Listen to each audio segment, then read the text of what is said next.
wabarakatuh. Hai BMD Lovers, kembali bersama Miss Dina dalam Perpus Corner SD Budi Mulia 2 Pandiasari, sumber ilmu, informasi terkini.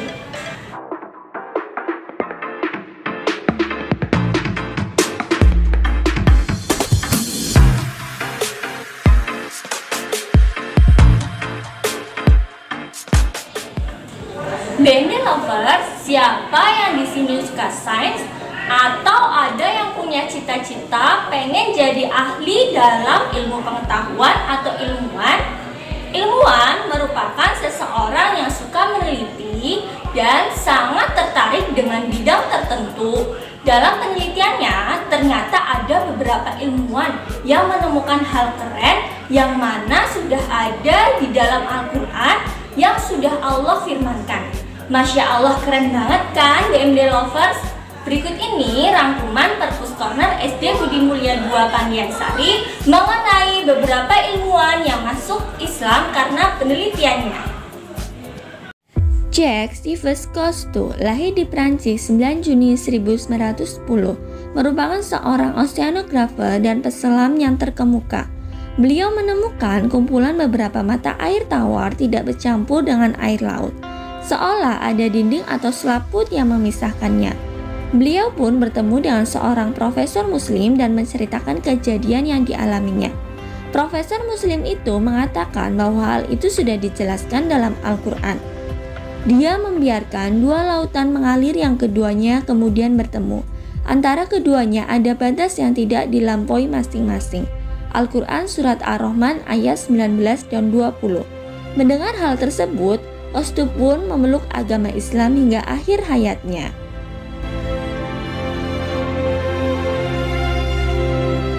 Profesor Keith Elmore merupakan seorang ilmuwan anatomi dan embriologi dengan puluhan kedudukan dan gelar kehormatan dalam bidang sains. Dia menulis bersama Profesor Arthur F. Dilley II Clinically Oriented Anatomy yang merupakan literatur berbahasa Inggris paling populer dan menjadi buku dokter pegangan di seluruh dunia. Pada tahun 1980, beliau diundang ke Arab Saudi untuk memberikan kuliah di Universitas Abdul Aziz dan melakukan kerja selama 3 tahun dengan Komite Embriologi, membantu menafsirkan banyak pernyataan dalam Al-Quran yang mengacu pada reproduksi manusia dan perkembangan janin. Hal itu membuat Moore tidak percaya karena pengetahuan tentang embrio baru diketahui manusia baru-baru ini karena menggunakan alat-alat yang canggih. Karena hal itulah Keith Moore akhirnya memeluk agama Islam. Tahun 1981 terbit jurnal Plant Molecular Biology yang mengungkapkan beberapa hasil penemuan tipe flora yang dipimpin oleh Profesor William Brown. Salah satu penemuan mereka adalah suara halus yang dihasilkan tumbuhan, tapi suara itu tidak bisa didengar oleh telinga atau disebut ultrasonik. Akhirnya suara tersebut dapat direkam dan disimpan dalam alat yang canggih. Tim peneliti pun mengubahnya ke dalam gelombang elektrik optik sehingga menghasilkan rangkaian garis ke dalam layar monitor. Hal ini dilakukan agar memudahkan untuk memahami suara tersebut. Hasilnya adalah suara rekaman tanaman tersebut membentuk lafaz Allah dalam layar monitor. Jadi tumbuhan terlihat bertasbih kepada Allah. Hal ini sudah digambarkan dalam Al-Quran. Langit yang 7 dan bumi dan segala yang ada di dalamnya, dan tidak ada suatu pun melainkan bertasbih dengan memujinya. Tetapi kamu tidak mengerti tasbih mereka. Sesungguhnya dia adalah maha penyantun lagi maha pengampun. Al-Quran Surat Al-Isra ayat 44. Profesor Dr. Tagadat Tejason merupakan seorang ilmuwan Thailand bidang anatomi. Beliau masuk Islam setelah melakukan penelitian dermatologi dalam tinjauan anatomi. Lapisan kulit manusia terdiri atas 3 lapisan, yakni epidermis, dermis, dan subkutis. Pada lapisan subkutis ini terdapat ujung-ujung pembuluh darah dan saraf. Penemuan modern di bidang anatomi membuktikan bahwa luka bakar yang terlalu dalam akan mematikan saraf yang mengatur rasa sensasi. Luka yang menembus subkutis tidak akan merasakan nyeri karena tidak berfungsinya ujung serabut saraf eferen. Penelitian itu membuktikan kebenaran Al-Quran. Orang-orang kafir kepada ayat kami, kelak kami akan masukkan mereka ke dalam neraka. Setiap kulit mereka hangus, kami ganti kulit mereka yang baru supaya mereka merasakan sakit. Al-Quran Surat An-Nisa ayat 56. Profesor Yoshihide Kozai, seorang direktur Gunma Astronomical Observatory Jepang, yang menghabiskan hampir separuh hidupnya untuk meneliti dinamika langit hingga dikenal sebagai mekanisme Kozai. Beliau berasumsi bahwa bintang terbentuk dari asap yang berkumpul di bagian luar yang terlihat kemerah-merahan sebagai awal dari kumpulan panas.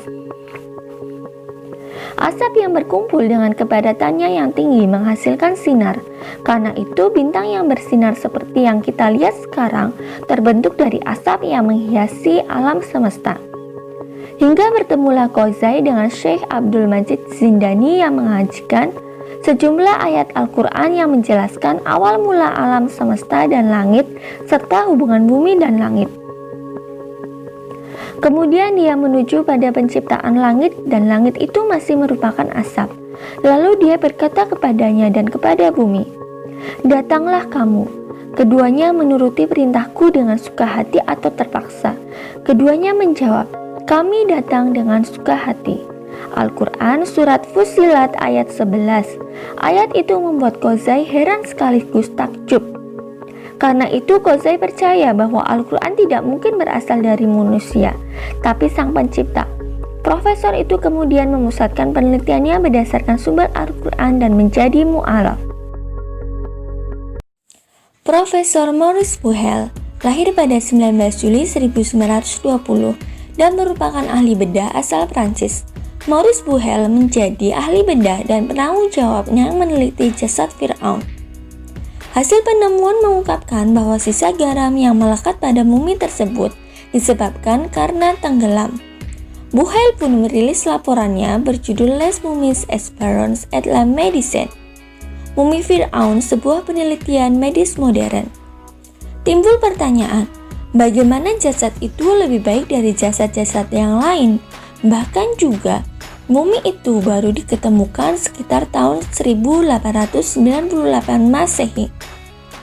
Kematian Fir'aun tersebut sesuai dengan yang dikabarkan dalam Al-Quran ribuan tahun yang lalu, yang menyebutkan bahwa Fir'aun meninggal karena ditelan ombak. Buhail menemui ilmuwan muslim dan diberitahukan ayat yang menggambarkan kematian Fir'aun. Maka pada hari ini kami selamatkan badanmu, agar kamu bisa menjadi pelajaran untuk beberapa orang yang datang sesudahmu. Serta sebenarnya kebanyakan dari manusia lengah dari tanda-tanda kekuasaan kami. Al-Quran Surat Yunus ayat 92. Ayat tersebut menyentuh hati Buhail dan akhirnya beliau menjadi mu'alaf. BMD Lovers, ternyata Al-Quran keren banget kan? Gak cuma berisi tentang sains, tetapi Al-Quran itu kitab suci yang berisi kebenaran 100%. Bisa tentang ilmu pengetahuan, hal gaib, kisah-kisah nyata umat terdahulu, tata cara hidup, kata-kata hikmah, ancaman dan hukuman, reward atau kabar bahagia, bahkan masa depan umat manusia sudah tertulis di dalam Al-Quran. Ayo semakin rajin membaca Al-Quran ya BMD Lovers, semangat, semoga bermanfaat. Wassalamualaikum warahmatullahi wabarakatuh.